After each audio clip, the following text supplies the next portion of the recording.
भारत के सर के ताज कश्मीर में खूबसूरत दृश्यों के बीच स्थित यह एक ऐसी झील है जिसे जो एक बार देख ले बस इसी का होकर रह जाता है। कभी महान ऋषि मुनियों की कठोर तपस्या को अपनी आंखों से देखा तो कभी सैकड़ों निर्दोषों के खून से इसका पानी लाल भी हुआ। समय के लगातार घूमते पहिए के साथ इतिहास लिखे और मिटाए जाते रहे। लोग बदले, संस्कृति और सभ्यताएं बदली, लेकिन इसकी खूबसूरती कभी नहीं बदली। फूलों की झील, श्रीनगर का हीरा जैसे अनेक उपनामों से जानी जाने वाली, मदहोश कर देने वाली अद्भुत प्राकृतिक सुंदरता की मिसाल यह है श्रीनगर की डल झील।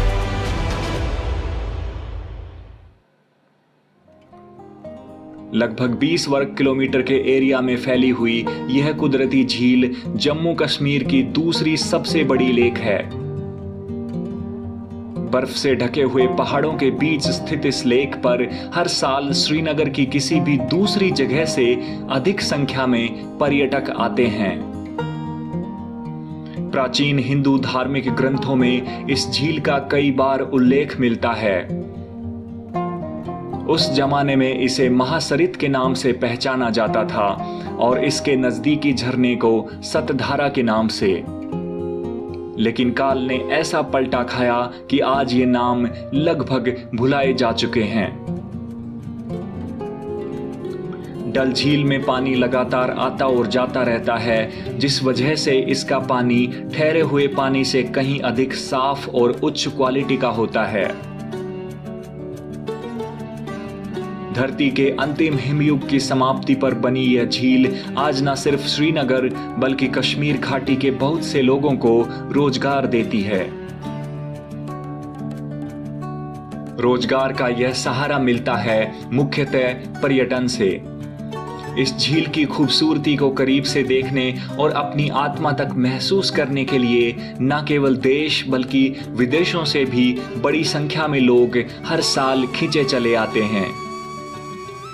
डल लेक की अद्भुत खूबसूरती की कहानी एक ऐसी चीज के बिना अधूरी है जो कि इंसानों द्वारा बनाई गई है, और वो है पानी पर तैरते शिकारे और हाउस बोट्स। पर्यटक यहां आएं और पानी पर तैरते इन अजूबों को एंजॉय ना करें, यह मुमकिन नहीं है। इन हाउस बोट्स को अंग्रेजों ने भारत के तपते गर्म मैदानों से दूर ठंड और शांति की तलाश में बनवाया था। आज भी इनमें से अधिकतर अंग्रेजी और मुगली स्टाइल पर डिजाइन किए हुए हैं।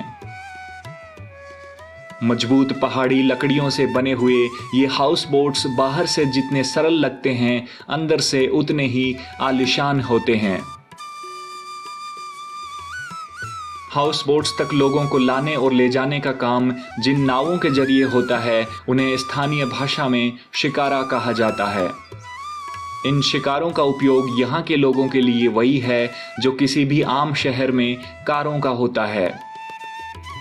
लोगों को एक जगह से दूसरी जगह लाने ले जाने से लेकर सब्जी और अन्य वस्तुएं बेचने के लिए दुकानों तक के रूप में इन शिकारों का उपयोग होता है।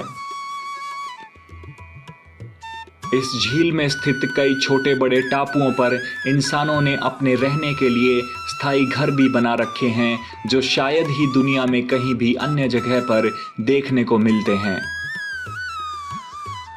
यह सब मिलाकर डल झील को एक पानी पर तैरते हुए शहर का सा स्वरूप प्रदान करते हैं।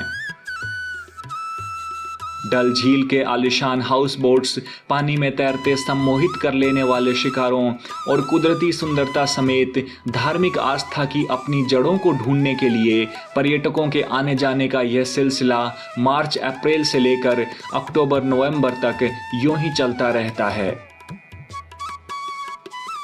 और फिर शुरू होता है कश्मीर की खून जमा देने वाली सर्दियों का मौसम।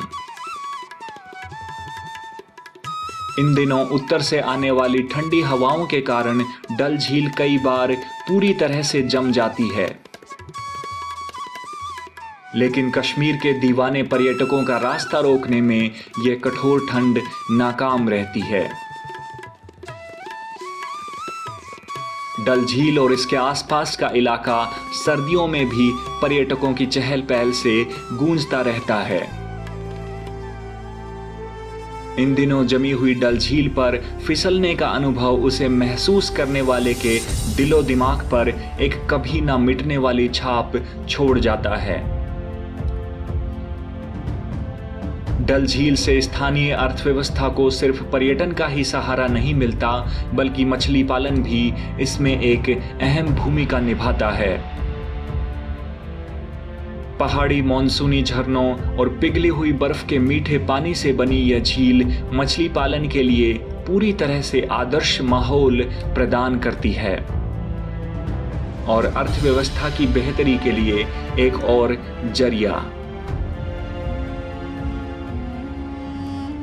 लेकिन कुदरत का यह अनमोल तोहफा भी आज कुछ हद तक समस्याओं से जूझ रहा है। खेतों और बगीचों में रासायनिक फर्टिलाइजर्स के बढ़ते हुए उपयोग से झील में खरपतवार की मात्रा बढ़ती चली जा रही है।